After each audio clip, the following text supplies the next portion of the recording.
CWC की आज बैठक है 11 बजे और समय समय पर CWC की मीटिंग होती रहती है। जब भी कोई अहम मुद्दा होता है देश के लिए, राष्ट्रीय महत्व का, तो उस पर चर्चा की जाती है और उसमें सामान्यतः स्टेटमेंट जारी होती है, रेजोल्यूशन जारी होता है, तो वही होगा। और चीन हिंदुस्तान के बीच में जो लद्दाख में जो हो रहा है, तो उसमें बड़े सवाल खड़े किए हैं और हमने स्पष्ट रूप से कहा है कि हम देश की सिक्योरिटी के मामले में पूर्णतया सरकार के साथ में हैं और हमें पूरा गर्व और भरोसा है अपनी सेना के ऊपर कि वो दुनिया की सर्वश्रेष्ठ सेना है और उनके हाथों में देश की सिक्योरिटी वो पूरी तरह से सुरक्षित है। और हमारे राष्ट्रीय अध्यक्ष ने तो यहाँ तक भी कहा था कि अपनी फौज की सुरक्षा सुनिश्चित करने के लिए, उनकी भी सुरक्षा सुनिश्चित करने के लिए हम किसी भी सीमा तक बलिदान देने को तैयार हैं। तो आज जो रक्षा मंत्री जी बयान देते हैं, जो विदेश मंत्री जी बयान देते हैं, जो आर्मी चीफ बयान देते हैं, जो सैटेलाइट इमेजेस हैं, उसके बारे में जो ग्राउंड रियलिटी जो सामने आती है, उसके विपरीत अगर प्रधानमंत्री जी स्वयं अपना स्टेटमेंट देंगे तो उस पर सवाल तो उठते हैं। तो उसको स्पष्ट करने में क्या दिक्कत है, यही तो पूछा जा रहा है। बाकी राष्ट्र हित में, देश हित में, जो देश की रक्षा सुरक्षा के लिए जो भी कदम उठाए जा रहे हैं, जो सेना के द्वारा कार्रवाई की जा रही है, पूरी तरह से संपूर्ण रूप से पार्टी का समर्थन है, पूरी तरह से साथ है। सर, सोनिया जी ने प्रधानमंत्री को कहा है कि क्योंकि बहुत सारे लोगों में जो है वो इस समय पे, लॉकडाउन के समय पे उनका रोजगार जा चुका है, गरीबी की तरफ लोग बढ़ गए हैं। सितंबर तक जो है वो उन्होंने कहा है कि फ्री जो है वो फूड ग्रेन्स दिए जाएं कम से कम जो गरीब लोग हैं उनको। देखिए, स्वाभाविक है, किसी ने उम्मीद नहीं की थी, सरकार ने, प्रधानमंत्री जी ने भी उम्मीद नहीं की थी कि लॉकडाउन इतना लंबा चलेगा। और जिस तरीके से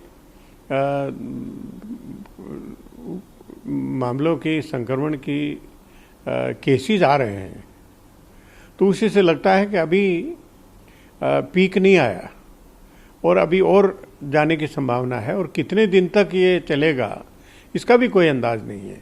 तो उसी को ध्यान में रखते हुए हमारी राष्ट्रीय अध्यक्ष सोनिया गांधी जी ने अनुरोध किया है प्रधानमंत्री जी से कि सितंबर तक उन्हें जो राशन है, फ्री राशन है, वो उपलब्ध कराया जाए, ताकि किसी तरह की अनिश्चितता की स्थिति ना रहे। और रोजगार मिल नहीं रहा है, आय के साधन नहीं है, स्रोत नहीं है, तो कम से कम उनको भरपेट भोजन तो मिल जाए, तो राशन मुफ्त मिलना चाहिए, ये निवेदन किया है। सर, एक तरफ महंगाई की और बेरोजगारी, गरीबी की बात की हमने, पेट्रोल डीजल जो है लगातार 17 दिन से कीमतें बढ़ रही हैं और 9 रुपए तक जो पेट्रोल की कीमत है वो बढ़ चुकी है पिछले 16-17 दिन में। देखिए, अब कोरोना संकट चल रहा है, लोगों के पास आय के साधन लगभग ख़त्म हैं, दुकानें खुल गई हैं, मॉल खुल गए हैं, बाज़ार खुल गए हैं, लेकिन ख़रीदार नहीं हैं। वो ख़रीदार जो हैं उनके पास पैसा नहीं है, उनके कोई आय का साधन नहीं है।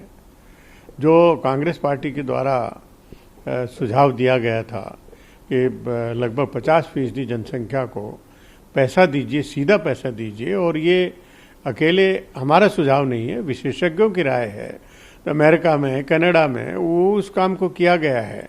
तो ये करने के बजाय सरकार एक तरफ से अपनी आय के साधन बढ़ाने में लगी हुई है, टैक्स पे टैक्स बढ़ा रहे हैं। 12 बार इन्होंने 2014 के बाद बढ़ाया है, टैक्स बढ़ाया है, और जो 2014 में था उसे 3 गुना पर लीटर जो टैक्स है वो बढ़ा है। और इसी तरह से जो ऑयल कंपनीज ने अपने रेट बढ़ाए हैं, डीजल के, पेट्रोल के। पहले डीजल के दाम कम होते थे, अब लगभग लगभग बराबर कर दिए, डीजल पेट्रोल के दाम बराबर कर दिए।